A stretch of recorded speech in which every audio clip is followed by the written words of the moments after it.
Welcome to Octane 20, trade-offs between privacy and security, both perceived and real. First of all, let me introduce our safe harbor slide, which I'm sure all of you have seen before. Just as we're a public company, obviously any forward-looking statements and predictions are subject to change.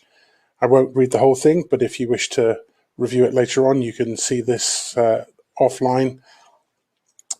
Allow me to introduce my guest, Amélie Koran. Amélie, would you like to give some background? Hi, my name is Amélie Koran. I'm a senior technology advocate for Splunk. Prior to that, I worked in the government for about 10 years, leading as a chief technology officer for the U.S. Department of Health and Human Services, Office of the Inspector General. Also in my free time, I'm kind of considered an InfoSec roadie. I end up going to a lot of conferences and helping out. And that's how I met Marc, essentially. But yeah. And I'm Marc Rogers. I'm the VP of Cybersecurity Strategy here at Okta. And I'm also the head of security at DEF CON, the world's largest hacker conference. So I also get around a fair bit. To kick the conversation off, one of the things that triggered this discussion was we've seen an absolute explosion in terms of the data that's both being generated and collected by applications and technology. And we're moving into an era now where in some cases the data that's being dealt with by these applications and this technology is more valuable than the software itself. And that's led to some interesting privacy challenges. And it's also led to some interesting discrepancies between perception, how people perceive their data, how policymakers perceive things. And so we're going to discuss some of those in detail. First of all, I want to talk about some of the explosions that we've seen. If you consider some of the new pieces of technology, like applications you download that harvest personal information, there is an adage that's been going around that says you are the product. And in many cases, this is absolutely true. Amélie, with your background, I know you've got some pretty strong opinions on this. Yeah, with what I did in my last role, we basically, our business was data. Primarily the tools we built for health and human services were to do data analytics, mainly for payment and grant information, but also for us, we had some tools that allowed us to do some predictive analytics to determine potentially opioids overdoses. My current position is at Splunk. Basically, their tagline is data to everything. So essentially, they take the fire hose and allow folks to kind of take it all in, do analytics and so forth on the data that they have from their systems. But when you do mention about, that, a lot of the products and applications and services that your data is their product. We look at stuff like the Equifax breach. That is their entire business line is built on your consumer data. They don't necessarily really produce anything, and they collect, aggregate, and do analytics on that, and it's resold. But there's plenty of other applications and platforms out there. Facebook. They make money off of selling ads based on your behaviors and interests. And I've seen people post on other pieces of social media where they have been talking about X, Y, and Z in their house. They may have a smart device, Google or Alexa or something like that, and suddenly an ad next time they hit social media actually talks about that. It advertises that particular thing, and most people don't understand potentially where those connections are. And it really freaks people out when they kind of start to see that data start to flow between all these platforms. I think also just how pervasive this is going to surprise some people. I mean, even the insurance industry is in this game. You now see devices that you can plug into your cars, which will track everything you do in the car. It monitors how you're steering, it monitors how you're accelerating, and it sends all this information up in aggregate to your automotive insurance company to decide whether you're a safe driver or not. But that data can literally give a complete profile on everywhere you go, everything you've done. It says when you go to work, it says maybe when you go on trips, when you're away on holiday. And if you start to think about how this data could be correlated, and let's say, it gets merged with healthcare data or with data from browsing histories or other things, then you start to see a really scary picture being painted, which is kind of surprisingly accurate.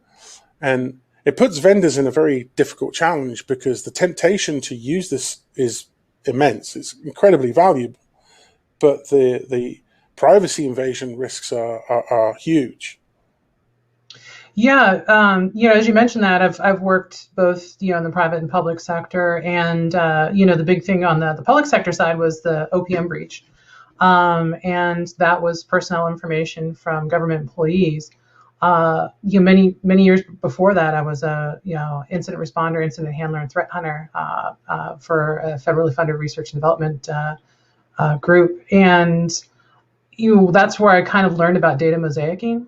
So when you look at some of the breaches of the past decade or so, they actually do tend to kind of cluster around certain types of data.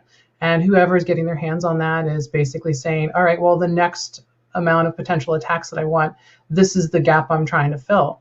And those tend to be the targets sometimes of the folks who may have that original data set as they want more. When you overlay, say, personnel data, what their investments are, their dependents, where they live, their income, merge that with the health data, as you mentioned before, potential banking data,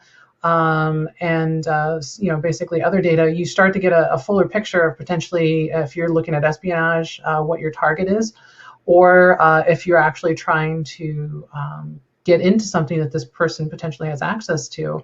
When people ask for password reset questions and other personal information, it's supposed to be that something you are, something you have, and so forth as your multiple factors. It's a lot easier to guess because humans are very fallible with kind of how they process that. And all this data, when it's mosaic, starts to kind of give hints as to potentially what those clues are. It makes breaching other locations a lot easier. And it doesn't even have to just be breach data. This sort of brings us on to the next pillar here, which is that people are willingly surrendering a large amount of this data, which can be used for mosaicing.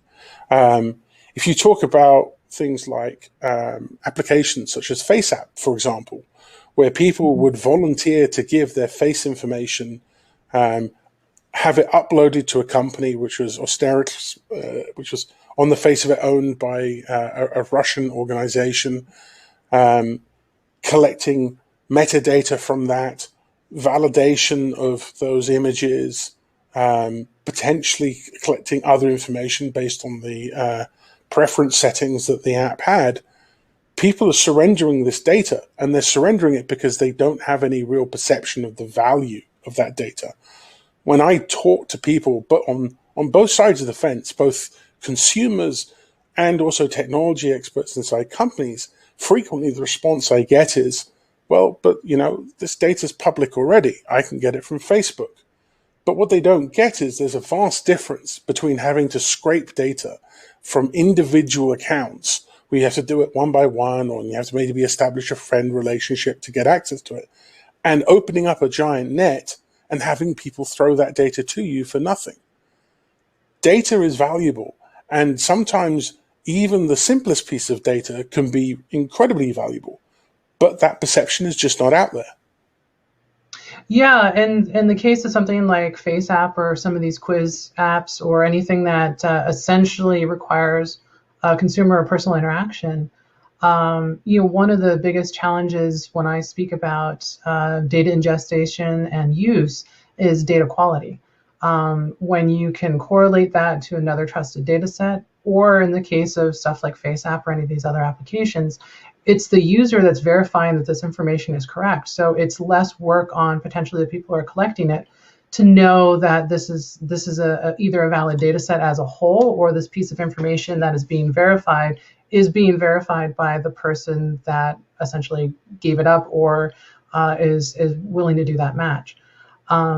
When I was working at Disney, I was consulted a bit in my role there as a technology architect about how marketing and salespeople were asking for data from consumers.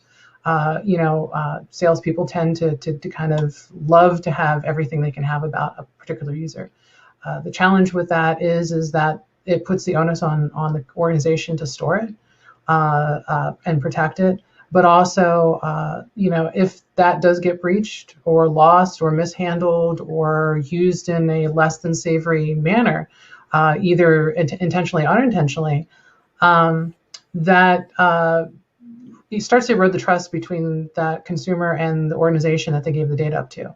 So for, say, folks in the LGBT community, basically kind of verifying some of that information in the back end, they don't want to give that up.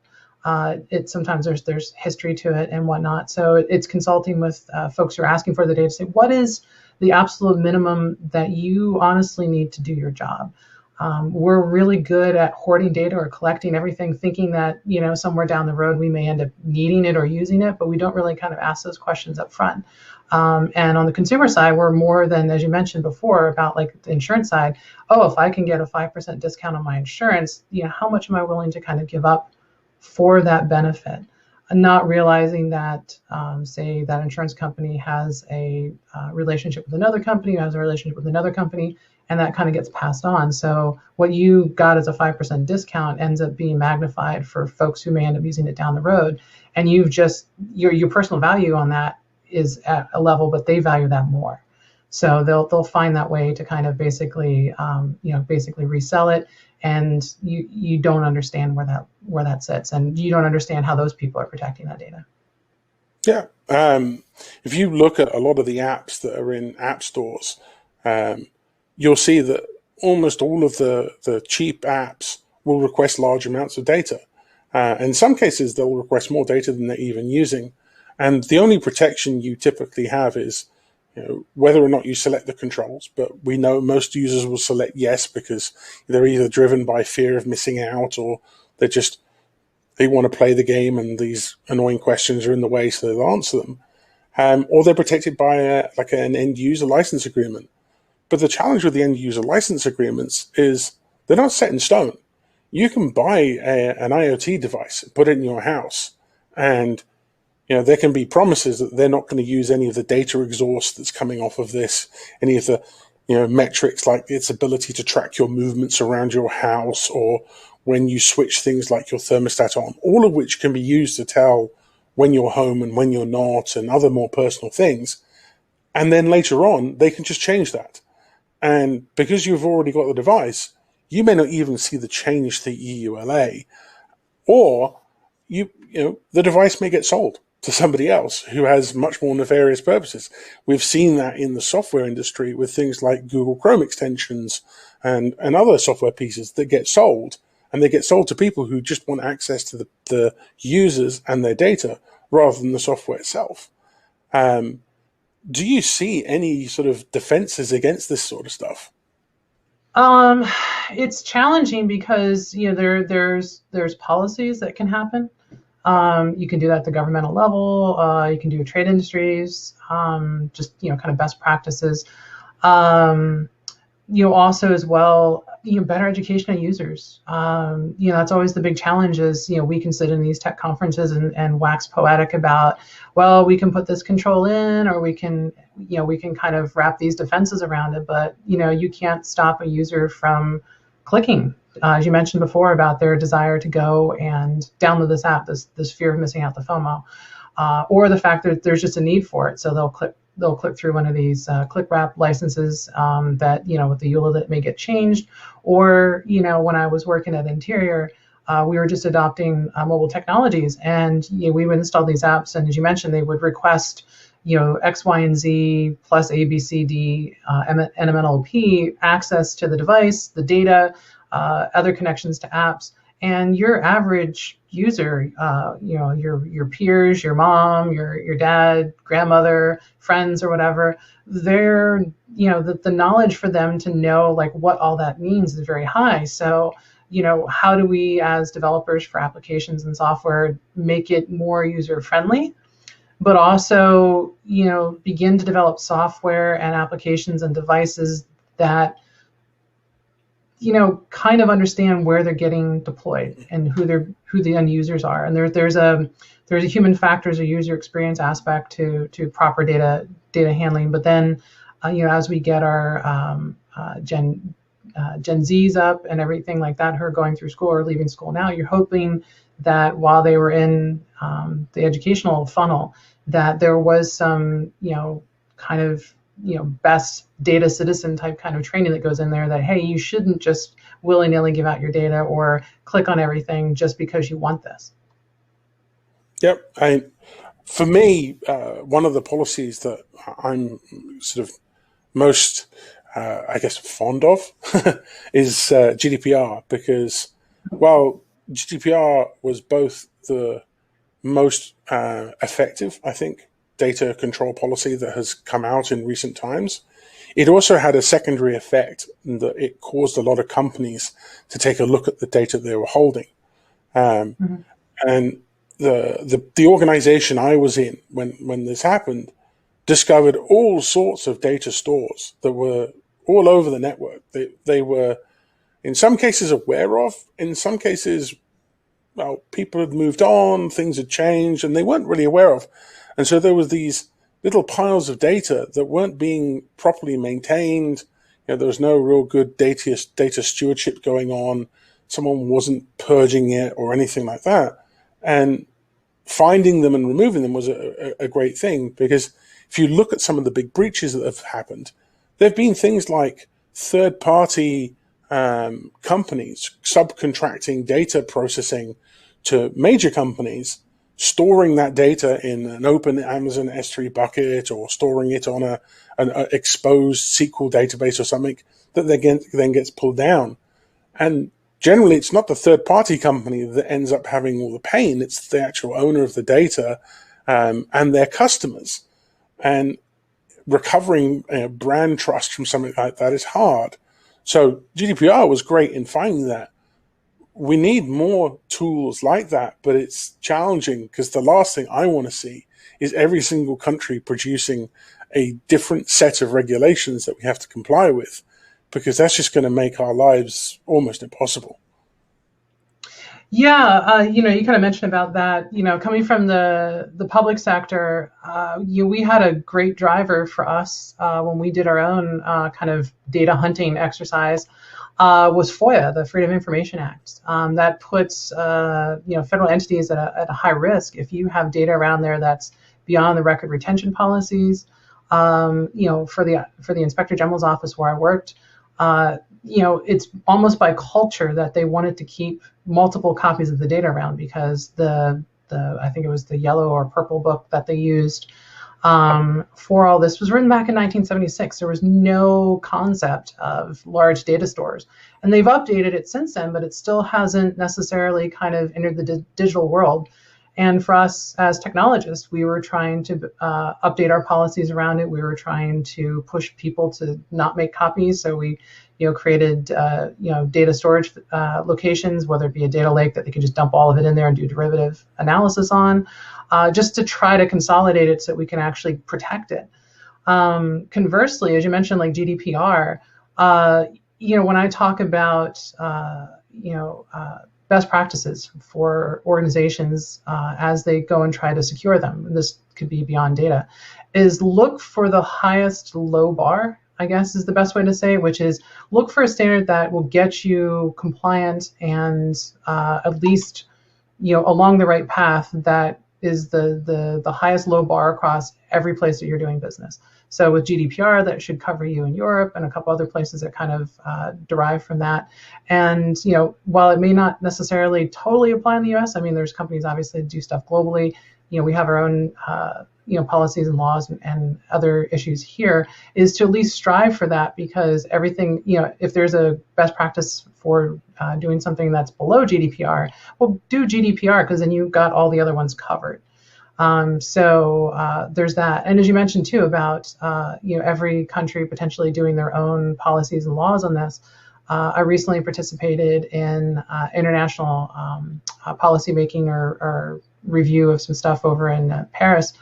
And when I talked to other people after that conference, and they were very scared of both internationally, like basically, here's the one policy or law to rule them all, because they feel that their work that they've done maybe is going to be discarded. But at least that was a spot where experts and people had a chance to kind of discuss this openly.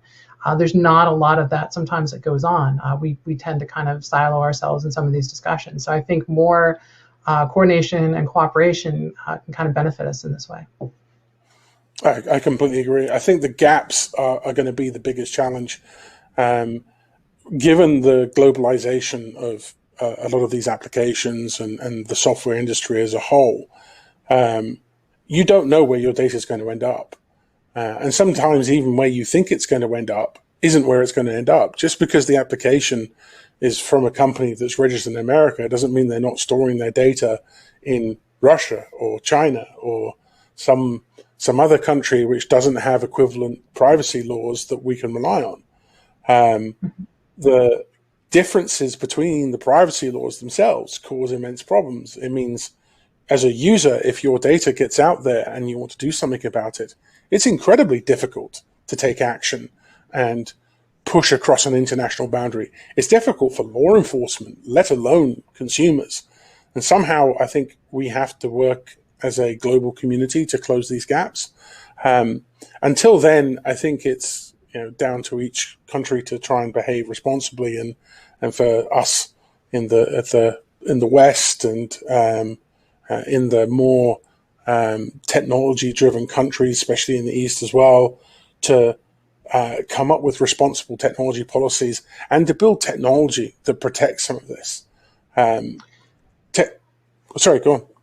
Oh yeah, no, I totally believe that. I mean, my last role as a chief technology officer, I was leading our application development teams, and I think we've even gotten some discussions on Twitter recently about this, which is take the time now, and even during I'd say this global event we're dealing with right now, take all the time that you typically say you don't have, because we've essentially slowed down. And do this upfront architecture work, this policy, this analysis, and really kind of think about stuff up front rather than kind of stapling it on at the end or just not doing it. That comes from leadership. It's not just relying on an end developer to kind of be wise that they should do this.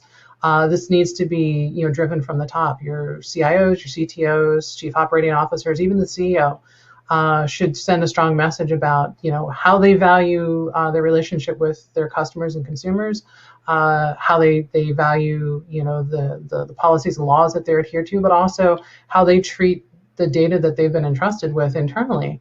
It's a culture change, really.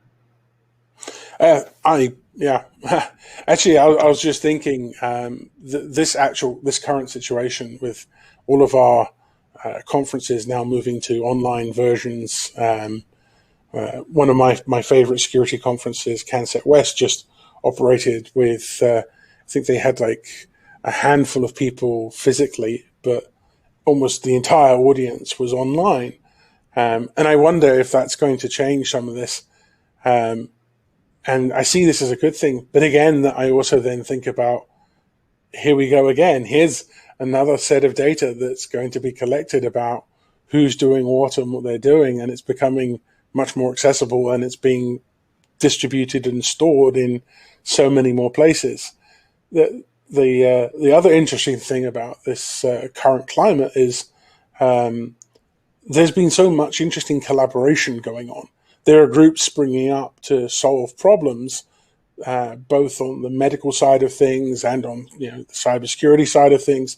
I'm watching groups of innovators and technology professionals and project managers come together to try to build massively distributed manufacturing companies and massively distributed supply chains to get things like medical equipment into hospitals and personal protective gear into hospitals. And watching that happen is both fascinating, and it makes me wonder, is this going to result in a sea change in how things happen? And if so, what are the ramifications for privacy? Because bringing all of this stuff together, again, we're now talking about bringing all this data together. We're now talking about integrating all these different processes in ways that they were never integrated before. We're talking about providing access in ways that wasn't provided before. And it's being done in kind of a knee-jerk way. So it's not really being architected well. And we've already had a couple of lessons about homogenization of applications and data. I like to think the Bezos app hack as being a really good example. For those that aren't familiar, Jeff Bezos's WhatsApp was hacked by a suspected nation-state actor, and from it they were able to pillage pretty much all of the private data from his phone. The reason it was such an easy hack was because we're all using WhatsApp.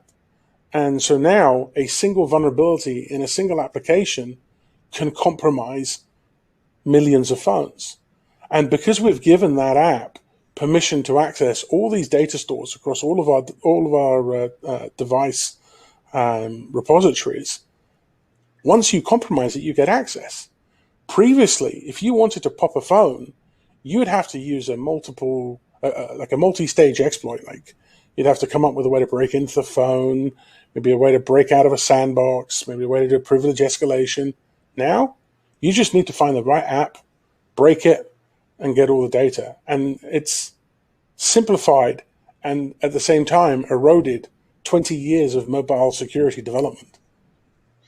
Yeah, and conversely, I come from a highly regulated environment, the federal government, and I know our, I would say, knee-jerk response to addressing shortages of resources for response here.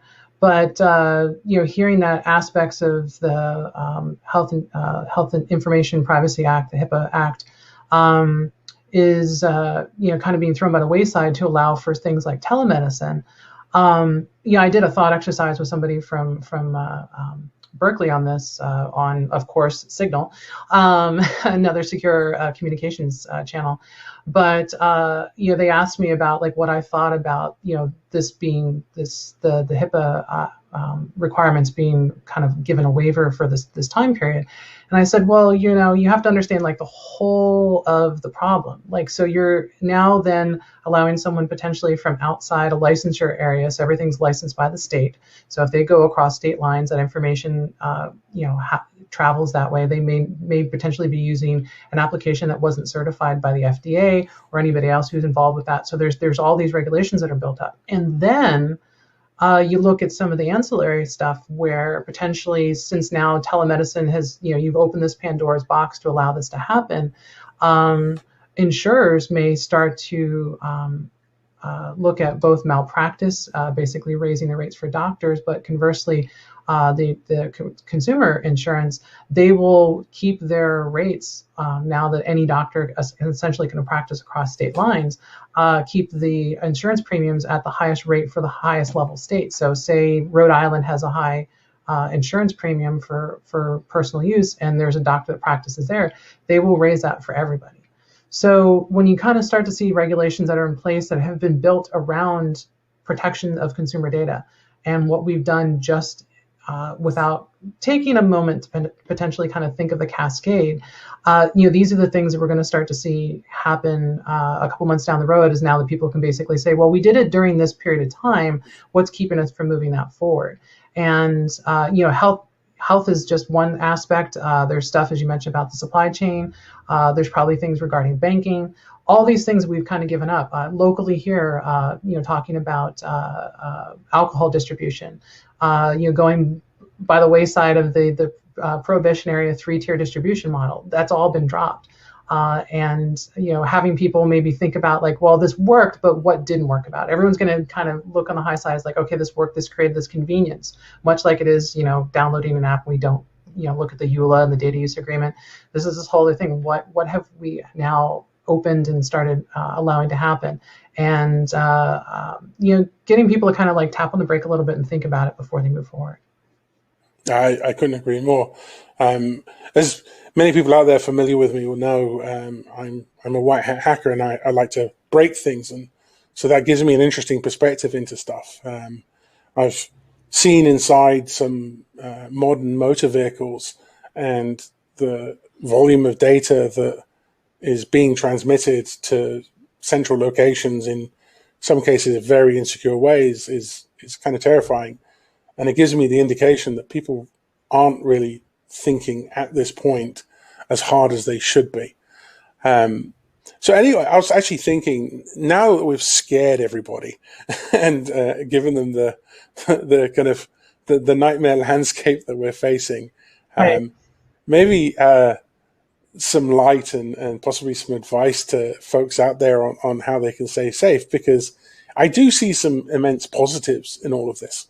For example, in the security space, the ability to correlate attacks and do threat hunting, understand behaviors that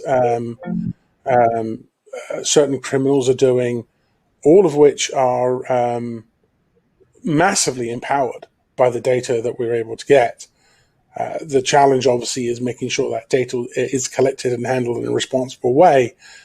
Some of the collection by law enforcement, while I think incredibly valuable, has some big questions around it. And I'm certainly not an advocate for the idea of breaking encryption open wholesale. I think we need it to protect privacy. We need it to ensure secure e-commerce. But I am sympathetic to the need to be able to gather the right intelligence. I think it's just we need to help guide them towards a better way to do that without violating people's civil rights and privacy. Anyway, so I was supposed to be talking light and happy. So there are other there are other things that I find really amazing, and you as ex-Disney will probably be familiar. When one of my friends went to Disney recently, they were given a Disney wristband. And these things are amazing pieces of technology with so many transmitting devices inside them and so much integration into back-end databases. And they walked onto a bus, and as they stepped onto the bus said in a kind of disembodied voice, "Somebody's having a birthday." And yes, it was her birthday. That the amount of technology and data flow and integration there is great, and it absolutely made her day. Kind of terrified me, but she was pretty happy. Yeah, no, I mean, having gotten a brief on the Disney Magic Bands, just the technology behind them, I consider myself kind of complacent in a little bit of that, because I was looking at like, hey, this is really cool. Say they come back from the park and it allows them to activate something on a video game. So, sometimes you gotta kind of think the next couple steps forward. But then again, you're like, well, how much data is being stored on there, how much what's being transmitted, where it's going back to. I know, when I was talking to the data architects at Disney, they made a conscious decision to not put that information in the cloud. Some parts of the business actually exist in the cloud, but they are going to maintain and steward their own data. I think all organizations really need to think about that. I know part of, talking about data residency, whether or not an organization is going to store stuff in, something outside the continental United States, that's regulated by the government, or at least on the federal side, like what they can do. But you also think about like how those folks that you're interacting with, how they have it organized, what their promises are. It may take some of that, but I think it's also, it may take some extra time, but I think it's also up to the business to basically, share, what their business practices are. You just can't rely on the onus of the end user to kind of like say, okay, well, it's Disney, they do Mickey Mouse and stuff, this is what they do. Like, no, ask questions. If you're going to buy an IoT device, I know, was it with Arlo? No, not Arlo. The Alexa stuff. I don't remember which one it was, but to find out that they had a relationship with the law enforcement. Everyone's like, well, go use Google's Nest product, because they don't. There's even transparency reports out there for it. Having those reports available for consumers is incredibly useful. This was a grassroots effort, but I would expect, say, the FTC, the Federal Trade Commission, to do that, at least in the U.S. I know there's been some laws that have been discussed up on Capitol Hill about either creating a new micro agency to handle stuff regarding data privacy and consumer data, or whether or not to entrust that in established organizations. It's paused, but there's some hope that now people are actually kind of thinking about this. And then two is, I'm looking here, you mentioned about law enforcement before, having done forensics and kind of the stuff that you can kind of dig up. I don't like the fact that we sometimes create the what ifisms or whataboutisms when law enforcement says, hey, we had this thing, but there could be potentially, a break glass situation, like some sense of oversight. Like if we do allow this access, that there's a independent third party that has some oversight on this to ensure that it doesn't get misused. Right now, it does seem like it's a little bit of trust us, we're the government sometimes. But other times, if there's a case like they're going to investigate organizations had a breach, if they get access to a particular case or whatever, what's them to keep from potentially spiraling into looking at other parts of the data set that they have and suss out more things. So that there's ways to kind of do that. I think, as a consumer, as somebody in information security arena, potentially even outside that, if you're a health professional or banking professional or whatever, you get involved in those business organizations, into policy making and whatnot, and make sure they're doing the right thing. I couldn't agree more. I mean, to underscore it, I think companies, not only do you need to be aware of the data that you've got, but you also have to be transparent. And you have to have really clear, simple policies that you stick to. And so if there's a need to change it because your business model has changed, then you need to engage with your users and show them why this has changed and what's changed. Don't hit them with 20-page EULAs that no one's probably going to read and understand. Let people understand the ramifications, what's going on, and let them make decisions. And consumers, the power of the wallet is a very powerful thing. And if we all use the power of our wallet to endorse the companies that do follow these transparency policies, that do ensure EULAs are clear and easy to understand and stick to them, and treat their responsibility as data guardians really well, then I think we'll encourage an ecosystem that's going to be a lot more clean and a lot better. It's not a perfect solution by any means. There's still going to be problems out there. There are malicious applications out there that are designed with no good intent at all, and those are difficult. And it's up to us in the cybersecurity industry, I believe, to identify these and alert people to them so that consumers can be protected with clear and honest information that helps them make educated decisions. It's a challenging road ahead, but I do think we have some really good tools to do it. Yeah, I know as part of working at the White House on the Open Data Initiative, that was a policy under the previous administration. One of those things is that we were attempting to force agencies to share their data in a machine-readable format. We didn't necessarily enforce a particular schema per se, but we wanted them to export certain types of metadata. As you mentioned about on the consumer side, if we had an industry association create an XML schema that outlined their policy, that it could get parsed and consumers could go to a dashboard or something and put in their controls, like what they're willing to do, this would potentially allow them to look at services and products that meet their potential risk profile or how they want to share their data. It needs to be easy. It needs to be open. I know, having, the event I was over in Paris for, the industry people there were very worried about sharing certain aspects of, say, vulnerability data and being transparent, because they felt that it was like their secret sauce. Like if they shared about, say, for the software bill of materials, what was in the thing.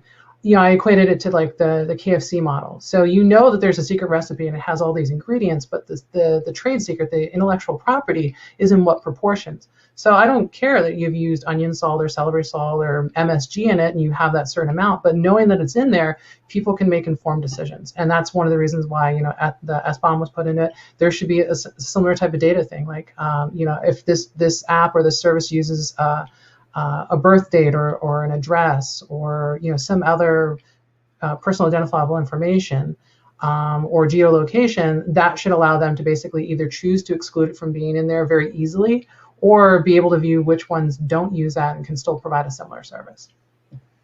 Yeah, I completely agree. As we move into a more contextual aware security arena, we talk about things like zero trust to protect data connections. Those same contextual decisions can be used for privacy. And as we build on identity and use identity as an anchor for how we secure our apps, we could also use identity to secure identity and tie profiles and context information in to a kind of a robust, verified identity and allow people to make decisions that can then actually, just like security, be federated across. And then when you go and use an app, it can inherit your privacy decisions and it can inherit your preferences. And suddenly now the user is in control. And for me, that would be like the kind of the most amazing end for this. We're almost out of time, so I'll give you the last word. Yeah, so clothing thoughts on this. I'm a big purveyor of education wherever you can get it, provided it's quality and it's useful. As you mentioned there about you using identity to kind of help with protecting data. That strong identity helps on the security side too, especially when we were talking about like if you volunteer, that this is your picture or whatever. Having strong identity tied to the data that you're using, it helps correlate what's good and what's bad. Coming from somebody who is an incident responder or sitting in a SOC looking at data, it helps with attribution too. So you know who did the bad stuff and who did the good stuff. So pushing this model not only helps the consumer, it helps the people who are protecting stuff. We're moving down those ways. It's just a matter of getting that movement forward, that mass adoption, the herd immunity, as it would be. But generally, if you got a chance to, I hate to get political here, but we're in the political arena. Find candidates and stuff who have a strong data privacy policy and support them. That's another way to move things forward. We talked about how the government has that opportunity to make sea change. Find the people that actually understand this and help support those campaigns as well. Well, it's been great chatting with you. This has been a fun and interesting experience. It's the first time I've ever addressed a empty room. I will look forward to talking to you again, and thank you everybody for watching. I hope you enjoyed this as much as I did. Thanks.